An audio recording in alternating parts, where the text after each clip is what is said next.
Colonel Wadia और major Sharma ने एक दूसरे के साथ राब्ता किया हुआ था। वो बहुत तेज़ी से रोशनी राउंड फायर करवाने के बाद उनके ज़मीन तक आने का इंतज़ार करते। जैसे ही रोशनी राउंड आसमान की तरफ चलते, दर्जनों की तादाद में फौजी और बीएसएफ के जवान उनकी हदूद में आने वाले इलाके में दाखिल हो जाते और रोशनी में चारों तरफ भागते हुए अपने मफरूर को तलाश करते, लेकिन गौहर मकसूद हाथ नहीं आ रहा था। 10 मिनट के बाद वो लोग अपने दायरे के रुख पर चलते हुए एक फौजी तंजीम के साथ कमान के खेतों तक पहुंच गए थे, जहां मेजर शर्मा मौजूद था। उसके इशारे पर उन्होंने खेतों को घेरे में ले लिया था। मेजर शर्मा अपने जवानों के साथ अब खेतों पर धावा बोलने के लिए पर तोल रहा था, जब अचानक उसके वाकी टाकी में जिंदगी बेदार हुई और कर्नल वाडिया ने उसे जवानों को खेतों में दाखिल करने से रोक दिया। किसान आंदोलन चला रहा है, वो लोग पहले ही अपने खेतों की तबाही पर शोर मचा रहे हैं और हमने एक अजाब खड़ा कर दिया। मेरा इंतज़ार करो, मैं अभी पहुंचता हूं। करीबन 5 मिनट बाद ही कर्नल वाडिया की जीप वहां मौजूद थी। उसने खेतों को घेरे में लिए वाले जवानों की सरगोशी में हदायत जारी करवाई और अपनी दांत में बड़ी होशियारी से बनाए हुए अपने मंसूबे पर अमल शुरू करा दिया।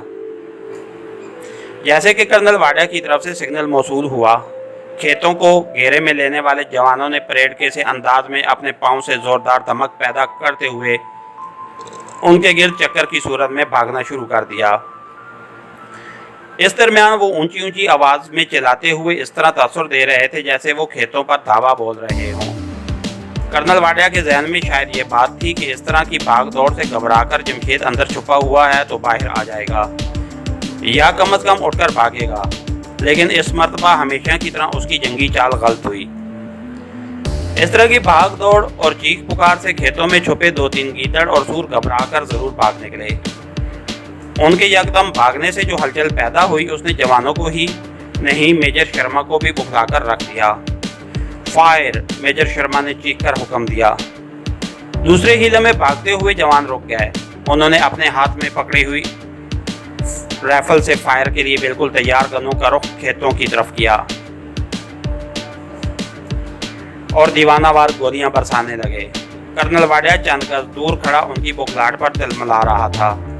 चंद लम्हों के लिए वो भी बुखला गया था, लेकिन सूरत हाल का इल्म होते ही उसका पारा आसमान की बुलंदियों को छूने लगा। ऑर्डर! उसने गुस्से से चिल्लाते हुए हुक्म दिया। डैम इट, गधे बेवकूफ! वो अपने सामने मौजूद जवानों पर बरस पड़ा तो कर्नल वाडिया का हुक्म शायद खेत की दूसरी तरफ मौजूद जवानों ने नहीं सुना था, ना ही वो उसकी गालियों से फैज़याब हुए थे। इसलिए वो अभी तक अपने काम में मसरूफ थे। वाडिया ने अपनी वाकी टाकी पर चिल्लाते हुए दूसरी तरफ मौजूद मेजर शर्मा से कहा था कि इन बेवकूफ़ों को फायरिंग से रोको। फायरिंग का सिलसिला ख़त्म हो गया। गुस्से से फंकते हुए कर्नल वाडिया के हुक्म पर 4-5 जवान खेतों में दाखिल हुए और उन्होंने गीदड़ों और एक सूर की लाशें उसके सामने लाकर फेंक दी। Oh my god! Colonel Wadia पर फिर गुस्से का दौरा पड़ा और उसने अपने मामूल के मुताबिक अनाप शनाप पकना शुरू कर दिया। इसके साथ ही हमारी आज के एपिसोड का इख्तिताम हुआ। कहानीगर चैनल को सब्सक्राइब कीजिए, लाइक कीजिए और बेल आइकन को प्रेस कर दीजिए ताकि हर आने वाली नई वीडियो आप तक बर वक्त पहुँच सके। शुक्रिया।